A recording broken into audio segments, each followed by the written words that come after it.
আমরা টক ঝাল মিষ্টি আচার যেটা দেখে লোভ সামলানো একেবারেই দেয়। দেখবেন যে চুলা থেকে নামানোর মাত্রই শেষ হয়ে যাবে। আসসালামু আলাইকুম সবাইকে, ওয়েলকাম জানাচ্ছি রেসিপি বাই আমার কিচেনে আরও নতুন একটি রেসিপি দেখার জন্য। আমরা এখন ভরপুর সিজন চলছে, তাই সারা বছর খাওয়ার জন্য ঝটপট বানিয়ে নিলাম টক ঝাল আমড়ার মিষ্টি আচার।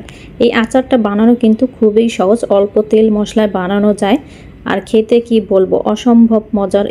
তাই আশা করছি যারা আমড়ার আচার বানাবেন আমার এই রেসিপিটি তাদের কাছে অনেক বেশি হেল্পফুল হবে।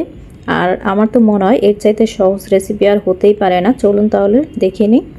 তো প্রথমে আমড়ার আচার বানানোর জন্য এখানে নিয়েছি আমি 1 কেজি পরিমাণে আমড়া। এই আমড়াগুলো বেশি আমি বড়ও নিইনি আবার বেশি ছোটও নিইনি, মিডিয়াম সাইজের আমড়া নিয়েছি। আপনারা আপনাদের পছন্দ মতো আমড়াগুলো নেবেন।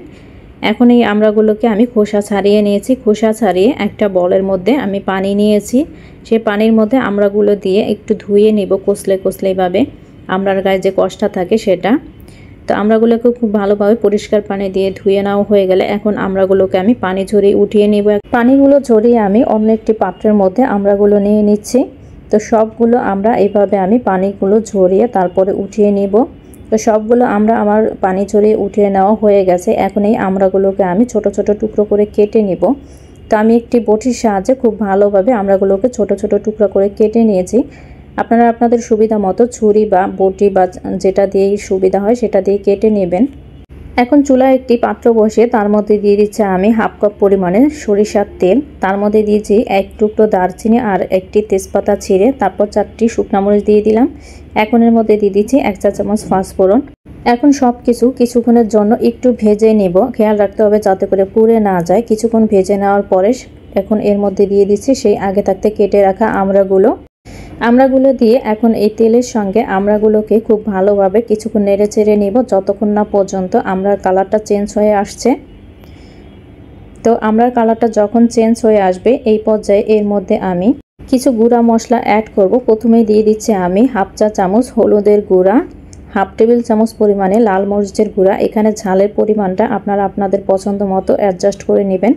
1 চা চামচ লবণ দিয়ে দিলাম। এখন সবগুলো উপকরণ একসঙ্গে খুব ভালোভাবে আমড়ার সঙ্গে মিশিয়ে নিতে হবে। আমড়ার সঙ্গে খুব ভালোভাবে মশলাগুলো মেশানো হয়ে গেলে এই পর্যায়ে আমি দিয়ে দিয়েছি 1/4 কাপ পরিমাণে রসুন কুচি।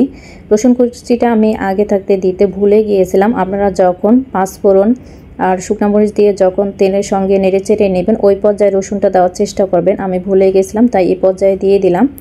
এখন এর মধ্যে দিয়ে দিচ্ছি আমি 3/4 কাপ পরিমাণে চিনি, সাথে দিয়ে দিচ্ছি তেঁতুলের কাঠ 1/4 কাপ পরিমাণে।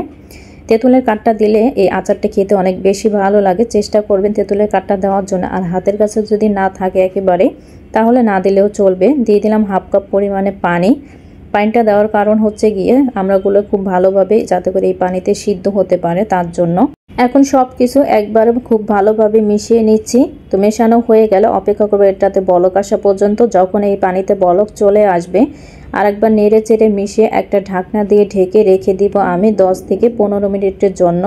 এই 10 থেকে 15 মিনিটের মধ্যে কিন্তু খুব ভালোভাবে আমড়াগুলো সিদ্ধ হয়ে যাবে। তো এইভাবে কিন্তু ঢাকনাটা তুলে আবার মাঝে মধ্যে একটু নেড়ে চেড়ে দিতে হবে। আমি ঢাকনা তুলে বেশ কয়েকবার কিন্তু এইভাবে নেড়ে চেড়ে দিয়েছি। এখন আবারও ঢাকনা দিয়ে ঢেকে রেখে দেব পানিটা সম্পূর্ণ টেনে আসা পর্যন্ত। যখন পানিটা টেনে আসবে দেখেন সম্পূর্ণ পানিটা কিন্তু টেনে গেছে। আর এটা কতটা লোভনীয় লাগছে দেখতে এই পর্যায়ে। আর আচারের কালারটাও কিন্তু চেঞ্জ হয়ে গেছে। এখন এই পর্যায়ে আমি এর মধ্যে দিয়ে দিব কিছুটা ভাজা পাঁচফোড়নের গুঁড়া 1 টেবিল চামচ পরিমাণে দিয়ে দিচ্ছি আমি কিছুটা পাঁচফোড়ন আর সাথে 1 চা চামচ ধনিয়া দিয়ে তারপর ভেজে গুঁড়া করে নিয়েছি। আর সাথে দিয়ে দিচ্ছি আমি 1/2 চা চামচ চিলি ফ্লেক্স। আপনারা ঝালের পরিমাণটা আপনারা আপনাদের পছন্দ মতো অ্যাডজাস্ট করে নেবেন। আপনারা যদি ঝাল কম খেতে চান এই পর্যায়ে চিলি ফ্লেক্সটা আরও কমিয়ে দিবেন, আর যদি বেশি খেতে চান তাহলে আরও বাড়িয়ে দিতে পারেন। তো খুব ভালোভাবে নেড়ে চেড়ে মিশিয়ে নেওয়ার পর এখন এর মধ্যে দিয়ে দিচ্ছি আমি 2 টেবিল চামচ পরিমাণে ভিনেগার। আপনারা যদি আচারটা বেশি দিন সংরক্ষণ করতে চান তাহলে অবশ্যই কিন্তু এখানে ভিনেগার বা সাদা সিরকাটা দিতে হবে। আর আচারটা যদি সংরক্ষণ করতে না চান সেক্ষেত্রে কিন্তু ভিনেগারটা না দিলেও চলবে। এটা বাইরে রেখে 1 সপ্তাহ আর নর্মাল ফ্রিজে রেখে কিন্তু অনেক দিন পর্যন্ত খেতে পারবেন। তো যাই হোক আমার আচারটা কিন্তু এখন একদম রেডি। আমি চুলাটা বন্ধ করে দিয়েছি। দেখতে কতটা লোভনীয় লাগছে দেখেই হয়তো বুঝতে পেরেছেন। আমার আর বলার অপেক্ষা রাখে না। যারা নতুন প্রথমবার আচার বানাতে চাচ্ছেন আশা করছি এই আচারের রেসিপিটি একবার হলেও ট্রাই করবেন। আর এই আচারটা যখন কাউকে খাওয়াবেন দেখবেন একদম প্রশংসায় পঞ্চমুখ হয়ে যাবে। তো আশা করছি আমার আজকের রেসিপিটি আপনাদের কাছে ভালো লেগেছে। যদি রেসিপি ভালো লেগে থাকে অবশ্যই একটি লাইক দিয়ে দিবেন আর ফ্রেন্ড এবং ফ্যামিলির সাথে ভিডিওটি বেশি বেশি শেয়ার করে দিবেন যাতে করে তারাও এই সিজনে এইরকম আচার বানিয়ে খেতে পারে। আর আমার চ্যানেলটা সাবস্ক্রাইব করে পাশে থাকা অল বেল আইকনটিও বাজিয়ে রাখবেন যাতে করে আমি নতুন কোনো রেসিপি ছাড়লে সাথে সাথে নোটিফিকেশন চলে যায়। আর যারা চ্যানেলটা সাবস্ক্রাইব করেছেন তাদেরকে অসংখ্য ধন্যবাদ। আজকের ভিডিওটি এই পর্যন্তই। সবাই অনেক বেশি ভালো থাকবেন, সুস্থ থাকবেন। পরবর্তী ভিডিও দেখার আমন্ত্রণ জানিয়ে এখানেই বিদায় নিচ্ছি। আল্লাহ হাফেজ।